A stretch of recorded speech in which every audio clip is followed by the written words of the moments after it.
So I'm very happy to introduce to you Guilise Gondre. She's a licensed social worker who attended University of Pittsburgh. She currently resides in New York and believes that political activism and community involvement are key to seeing lasting and meaningful change in society. She's currently a therapist and social entrepreneur. So, bienvenue, Guilise Gondre, with us now. And now I have to add, she is part of HAFALI, and I am claiming her as the assistant executive director. Okay. Thank you so much, Maurice. Thank you, everyone, for joining us on your day off. Merci tout le monde. All right, so I'm going to be speaking on revitalizing our civic responsibility. We really want to be able to vote for our future and really have a voice when we're thinking of our future. So I really want to know what civic engagement or responsibility means to you. Kisa responsabilité civique vle di pour même. Put it in the chat, come off mute and let me know.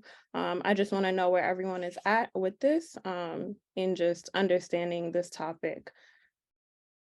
So come off mute or you can put it in the chat for me. Okay, Rosemary is saying caring for others in regards to social challenges. I like that one. So there are different types of civic engagement. And just to let you know what civic engagement actually is, it's individual and collective actions designed to identify and address issues of public concern. So this to me means that there can be so many different ways that you can be civically engaged, and you'll see that soon. So you can be engaged on a micro level. At the micro level, you put in efforts as an individual to directly address an issue. You might donate to a cause, volunteer at a local soup kitchen, or be involved with a nonprofit on a volunteer level. At the meso level, you make efforts to work with others in a community to solve a problem.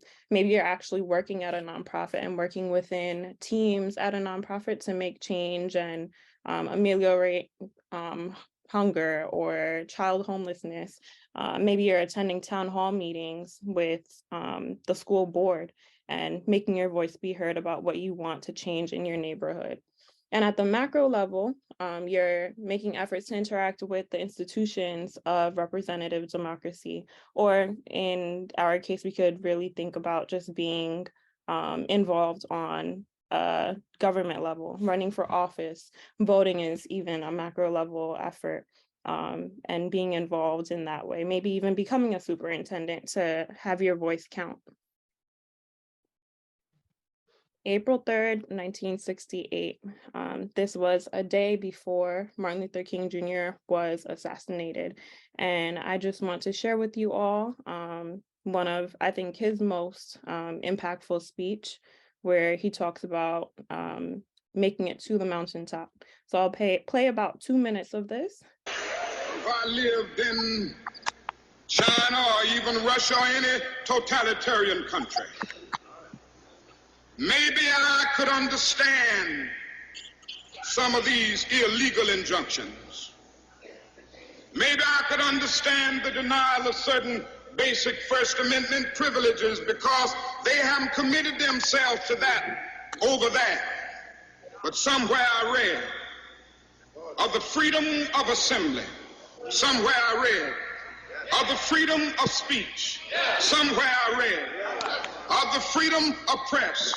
Somewhere I read that the greatness of America is the right to protest far right.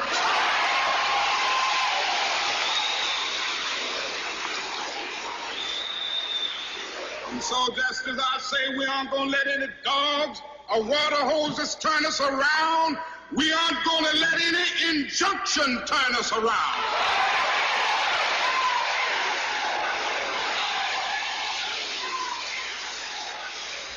Well, I don't know what will happen now. We've got some difficult days ahead. But it really doesn't matter with me now, because I've been to the mountaintop. I don't mind.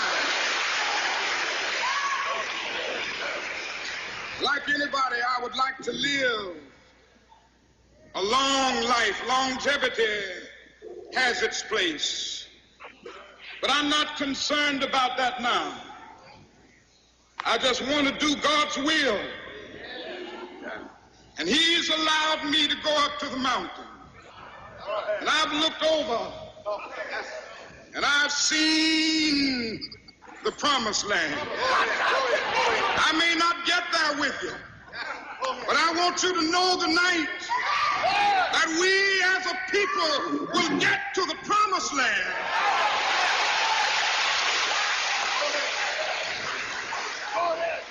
So I'm happy tonight. I'm not worried about anything. I'm not fearing any man. Mine eyes have seen the glory of the coming of the Lord.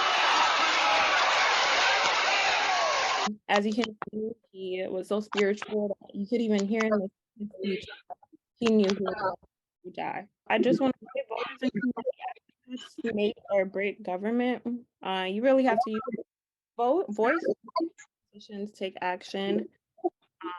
Again, following things I'll show. First, I want to say, voto a qual politician quebec parlamentaire. So we want to make change against these following things.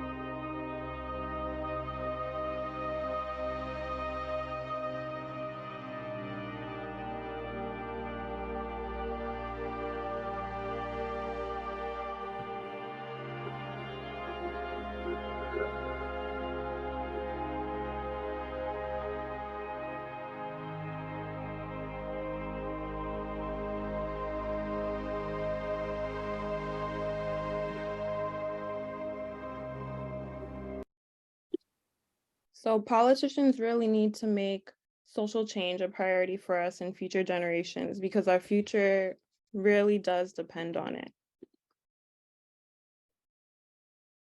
There are different types of election that you can take part in to make change. Et puis, élection compte na tout niveau. There are different tiers of government. Each tier has different responsibilities and roles, and it's important to know how each tier differs. So we have local, where we elect officials to govern counties, cities, municipalities, towns, townships, and villages. And here they can make change with rent laws, zoning, and local safety.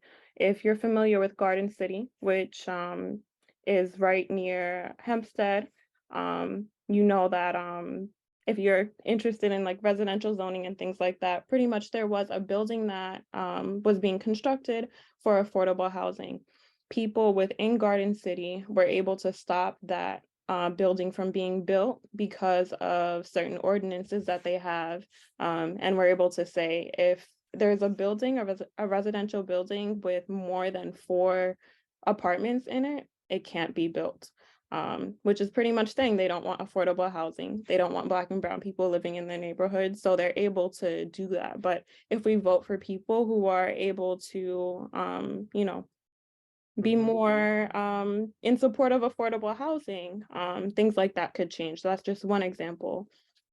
Then we have the state level, where we elect officials to govern the 50 states, commonwealths, and territories. And at this level, politicians are able to affect change with criminal matters, divorce and family, real estate, business contracts, and so many other things. And at the national level, of course, we elect officials to govern the people of the United States on an even bigger array of matters, including immigration, bankruptcy, Social Security, federal criminal laws, and discrimination against race, age, gender, and disability. So as you can see, there's different levels and different areas of impact where you can have an impact. And you really need to make your vote count. So in order to make your vote count, you need to do your research. Like that story I told you about Garden City, you know that there are politicians that may be against affordable housing or that may be for affordable housing. And just really get clear on what you want to be voting for, know who you want to vote for in order to support your needs and your wants as a citizen to help others as well. You want to know your voters' rights, and usually each polling center has these voters' rights posted. When you get there, a big one is that if the polling center is open until 9 p.m., if you get online at 9 p.m., you can still get in. So that's a big one that not many people know and is important to know. You also want to double check your ballot before you actually cast your vote. Make sure that everyone you voted for is who you truly want to vote for. Elections are really more crucial than ever because many elected officials have either denied bills related to change or done very little to lessen the impact of certain issues, which I'm sure you see in the media.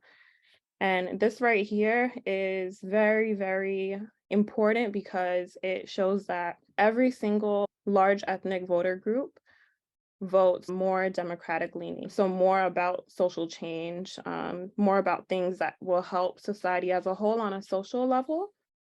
Whereas white people tend to vote more Republican leaning.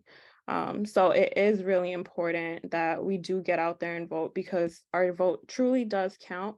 Where 33.4% of eligible voters in the United States are Black, Latino, and Asian. So our vote does count, and knowing who you want to vote for and the things that you want to really support are important in order to vote for someone who is actually going to make change at the local, state, and national level. And as you know, elections are coming up next year, so it's important to pay attention to that and just get clear on who you want to vote for, who you want to get into the candidate group from voting at primaries. And there can be so much said on this, and I already know we're going to have a series just based off of the other presentations where we talk about all of these more in depth. So I just want to know, what are you all going to do to be more civically engaged after hearing this and maybe emotions coming up, thoughts coming up? Yes, for me, being a marriage and family therapist, my important concern right now is for us to be included in Medicare and Medicaid. So access to mental health services around family and couples can really be in the forefront because New York is heavily social workers state, and which is great, but there are specific things and challenges that families go through that need assistance as well. And unless we have that backing of Medicare, Medicaid, insurance companies do not reimburse for the services that we provide until now. And so because this has been brought into law in terms of Medicare and Medicaid, recognizing marriage and family therapists and me participating in my network as chair, we've been really helpful to our lobbyists and being able to be the feet on the ground to be able to push our agenda and have this come to fruition. So hopefully by 2024, we will be recognized by commercial insurances and through Medicare, Medicaid.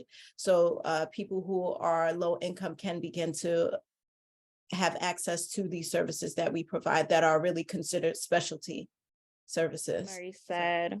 Working on building our community. Can you tell me more about that? What do you want to do exactly to build a community, and in what way? When I think about us and everywhere, we always say organize, organize, organize. And I think of, for example, if I take our community on Long Island, and even in conversation, and people said, oh, we don't have a community. People go to church, they know they belong to the church, but we don't have a community. In reality, even for us at HAFALI, we've been around for over 25 years. And it's always a struggle to know who's around, who's really there. I mean, we have people, but we need to have a database. And it takes me back when we first started HAFALI. in 1995, we said that we need to have a survey, do some kind of thing to know how many people we have and so forth. And not having us on a database like the 300 people, the 500 people, the 1,000 people is a big deal. And I think we need to do that's what's staying with me today as getting our community. As I was listening to Martin Luther King's speech, and I saw the people in the crowd clapping and from the words that he said and so forth, I think it's not enough. We need more, I would say, in terms of building and knowing. We have constituents who identify as a whole, and for us who are leaders to know we have those people behind us. It's not just when I thinking about the 7 pillars to help us self-love and self-care. We need the spiritual, we need the other stuff, but we also need that piece to have that when we put a civic hats on, to know we have a community. And especially when I look at the difference, looking again at policy, when we work on the census 2020, the difference of our community being present in 2000 and 2010 is very much so. We know the difference, but where are we as a whole?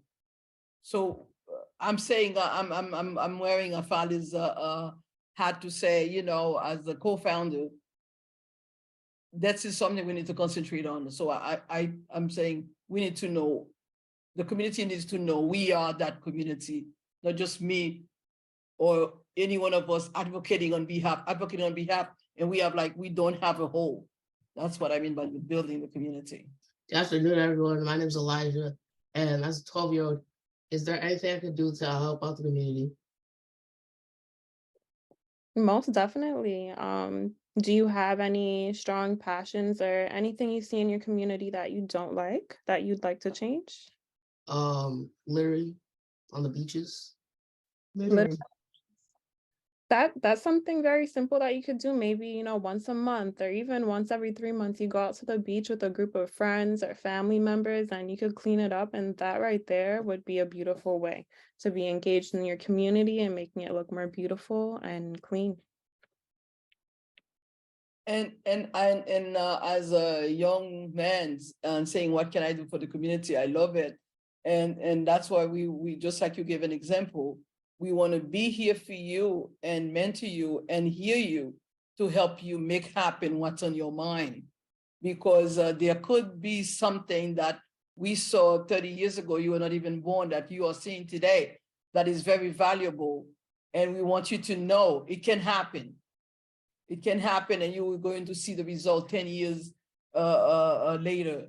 Because as I mentioned, for example, Census 2020 versus Census 2001, in 20 years, I won't say like Martin Luther King, I have seen the mountaintop, but I have seen changes right in our backyard on Long Island.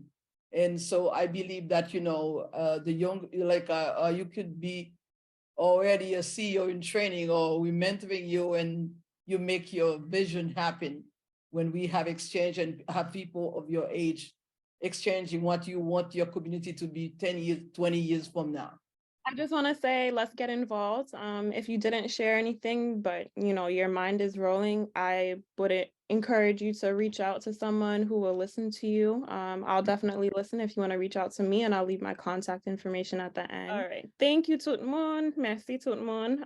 Ou ka contactem là. You can contact me where you see that email at the bottom. And we need to fight today for a better tomorrow.